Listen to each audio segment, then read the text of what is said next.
Hey guys, so today we're going to be continuing and starting to wrap up our discussion on the planning phase of how I'm going to be maintaining and improving all of my 8 languages for the rest of the year. And today I actually brought you guys some stuff to show you from my past that's going to make this process a whole lot easier.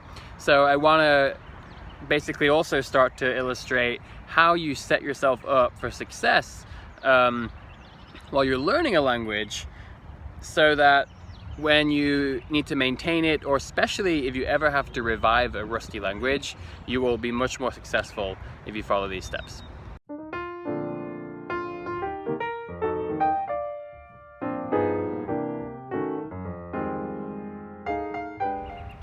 Okay, so just to recap where we are, the dead time planner is filled out with all of our dead time and our work schedule, as well as marking off with the black dotted border the dedicated study time, so time when you're going to actually sit down and study, and the green is pleasure time.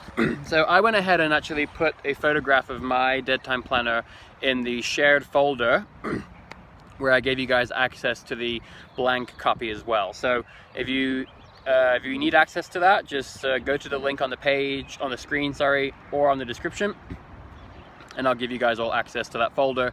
You can find the blank copy as well as my filled out copy up to this point. A really quick update for you. So we talked about how I would be focusing on Japanese and German in the beginning. Now, Shizuka, who came here to work for me on the Kuma projects, I don't want to go into too many details, but she had a lot of problems and issues since she came here, and she wasn't able to complete any of the work that needed to be done or that she came to do.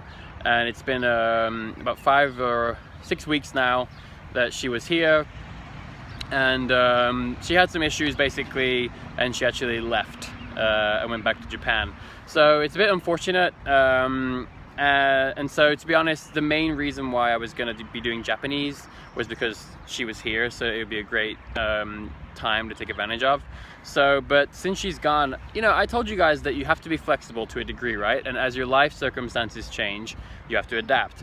In my book, in chapter 8 and 9, I talk a lot about how in Germany, when I first started figuring out my system for maintaining languages, I had set a certain plan and certain priorities, and then I found I realized that I met a ton of Italian people at restaurants and cafes, and so I moved Italian up my priority list, and it went on like that. So my circumstances have changed. Shizuka's now gone right as we begin this journey, so I'm going to focus my attention on another language that really needs help, because my German, my Portuguese, and my Swedish, and Dutch is not counted on the list at the moment, but if I count Dutch, it's 9 languages.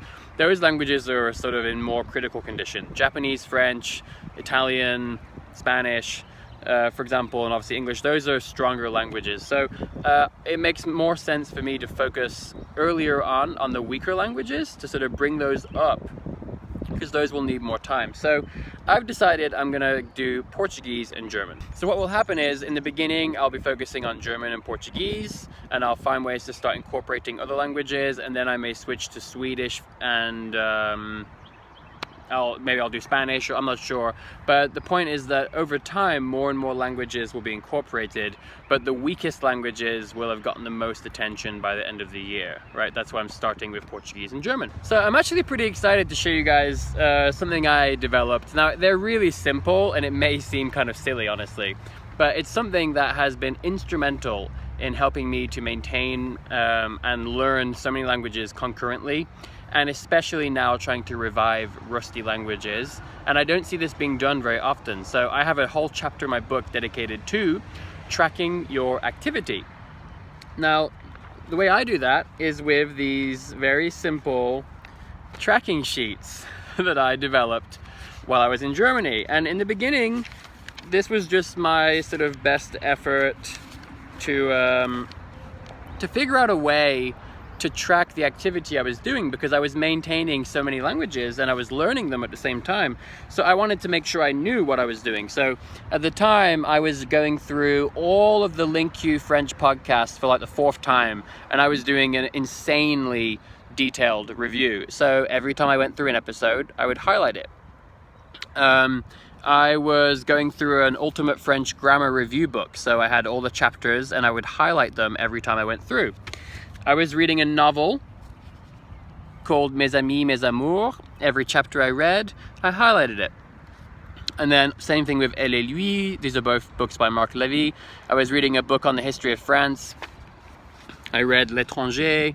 So you'll notice that I have these for all my languages. Italian, I had my Babbel course. I was going through the whole Babbel catalog in Italian. Italiano automatico. So these things are wonderful. And in my book, I actually put photographs. And here's one for German. All right, so, and here's the reason why these are wonderful.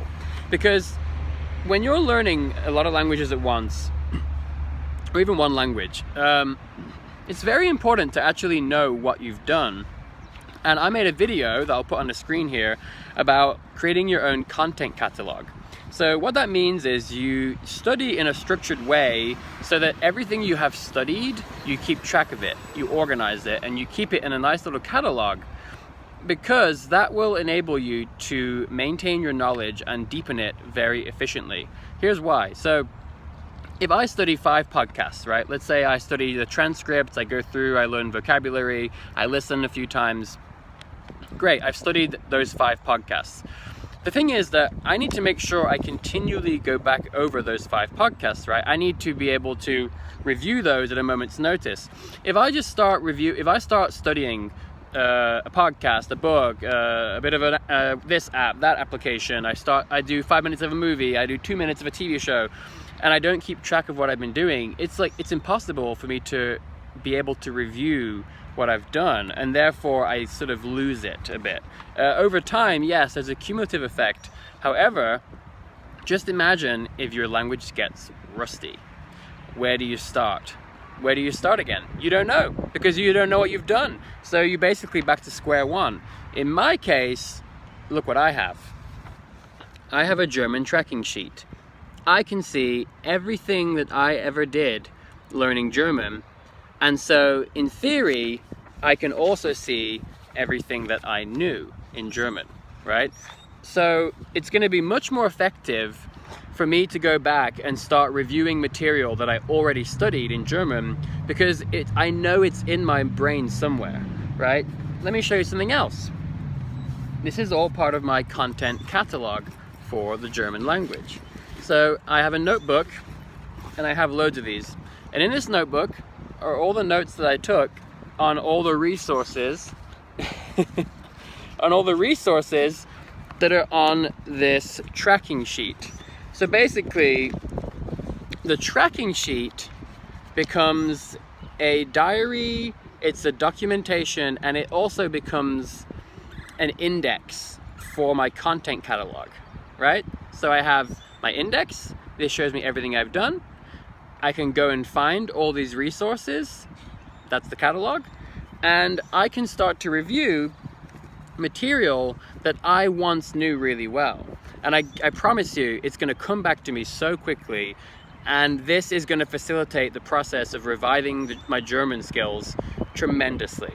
So I will walk through these with you guys at some point. We'll go through and look at how to create them, but I promise you, this will serve you well. So what you should do, in my opinion, is you should create a sheet. I like squared paper, and basically just start making a list of the activities that you want to do.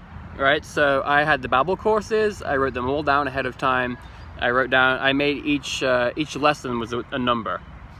But then I also had some graded readers I was reading, so I wrote those down as well. Again, I think in this case, each number was a chapter as well. I had some magazines, I had songs, I had loads of stuff. So again, it feels so cool as you complete tasks to be able to just highlight them. It's like a to-do list. You know when you're on a to-do list and it feels so good ticking things off the to-do list? So I would really suggest that you think carefully about the way you organize the content you study, and you don't just study things haphazardly and then they disappear and then you can't capture them, right? If you study the way I do, right? If you go through a graded reader, a second graded reader. Let's say you go through 3 videos of easy German and you learn all the words. Well, guess what?